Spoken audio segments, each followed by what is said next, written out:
एक बार की बात है, सारस का एक बड़ा झुंड था। वे एक जंगल के एक हिस्से में लंबे समय तक एक साथ रहते थे, लेकिन आग लगने के कारण वहाँ कोई भोजन या पानी नहीं था। इसलिए नई शुरुआत और बेहतर घरों के लिए आगे बढ़ने का समय आ गया था। उनके झुंड को आकाश में एक साथ उड़ता देखना तो एक शानदार दृश्य था।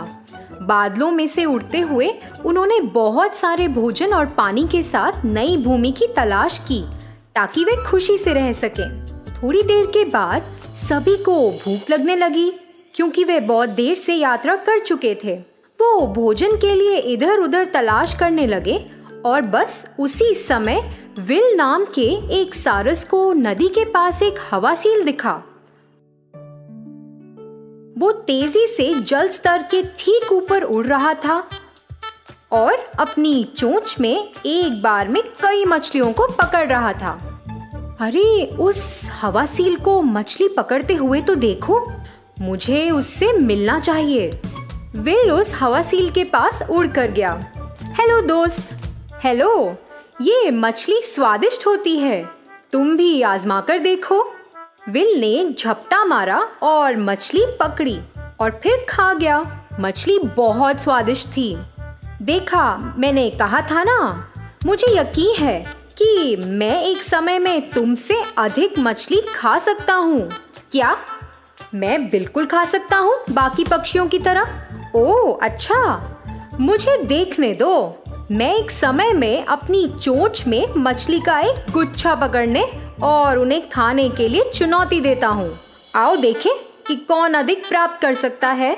मुझे नहीं लगता कि तुम कर पाओगे। हा हा हा। देखो, मैंने पहले भी पकड़ ली और एक मछली खा भी ली। मेरे आसपास बहुत है। मैं तुम्हें दिखाता हूँ कि मैं कैसे मछली को पकड़ूंगा। विल नदी में उतर गया और उसकी चोंच में एक बड़ी मछली आ गई। जब वो लौटने वाला था तो उसने देखा कि दो छोटी मछलियां नदी में तैर रही हैं। विल ने अपनी चोंच में बड़ी मछली के साथ और दो छोटी मछलियों का शिकार करने का फैसला किया। ध्यान से बड़ी मछली को अपनी चोंच में पकड़े हुए उसने छोटी मछलियों पर झपटा मारा। जब वह ऐसा कर ही रहा था, बड़ी मछली विल की चोंच से फिसल गई। छींटों की आवाज सुनकर दोनों छोटी मछलियां तैरकर दूर चली गईं। विल निराश होकर हवासील के पास वापस उड़ाया। हा, ऐसा लगता है जैसे तुम नहीं कर पाए। अरे नहीं, ये सही नहीं है। बड़ी मछली फिसल गई। सब कुछ पूरी तरह से निष्पक्ष था मेरे दोस्त। तुम्हारी चोंच को एक बार में कई मछलियां पकड़ने के लिए नहीं बनाया गया है। तुम्हें ऐसा कुछ करने की कोशिश नहीं करनी चाहिए थी जो तुम नहीं कर सकते। तुमने एक के बजाय सभी मछलियों को पकड़ना चाहा और सभी को खो दिया क्योंकि तुमने ऐसी चुनौती स्वीकार कर ली जिसे तुम पूरा नहीं कर सकते। तो चलो दोस्त, फिर मिलते हैं। हवासील हंसते हुए रवाना हुआ और विल को विदाई दी। अन्य सारस ऊपर से देख रहे थे और उन्होंने विल को बुलाया।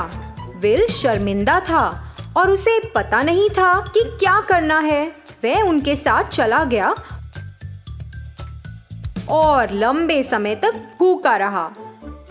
इस कहानी से हमें ये सीख मिलती है कि अति आत्मविश्वास जीवन के लिए बहुत हानिकारक है। हमें वही करना चाहिए जो हम कर सकते हैं।